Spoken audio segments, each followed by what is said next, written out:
Hello বন্ধুরা, আজকে আমরা দেখব কিভাবে ফুলকো ফুলকো লুচি তৈরি করা যায়। সবথেকে প্রথমে ময়দা নিয়ে নিলাম। ময়দাতে অল্প একটু চিনি মিশিয়ে দিলাম। তারপরে অল্প একটু লবণ দিয়ে দিলাম। আর তারপরে তেল দিয়ে ময়দাটাকে মিক্স করতে শুরু করলাম। যতক্ষণ ময়দাটা মিক্স হচ্ছে আপনারা লাইক করে দিন। আর আজকে আপনারা ডিনারে কি খেয়েছেন সেটা কমেন্টে জানান।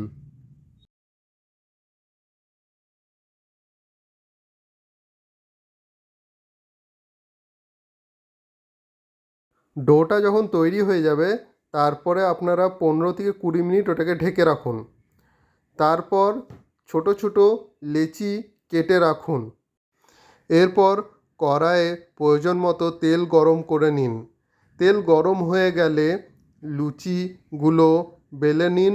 আর বেলে নেওয়ার পরে আস্তে আস্তে করে গরম তেলের মধ্যে তেল ভালোভাবে গরম হলে একটি করে লুচি ছেড়ে দিন। হালকা চাপ দিলেই দেখবেন লুচি সুন্দর করে ফুলে উঠেছে। লুচিটাকে দেখুন কি সুন্দরভাবে ফুলে উঠছে। এরপরে লুচিটাকে পাল্টে নিতে হবে। দুপাশে সোনালি হওয়া পর্যন্ত ভেজে তুলে নিন। ব্যাস, হয়ে গেল, তৈরি হয়ে গেল গরম গরম ফুলকো লুচি। এরপর আলুর তরকারির সাথে বের করে নিন আর খেয়ে বলুন কীরকম লাগলো।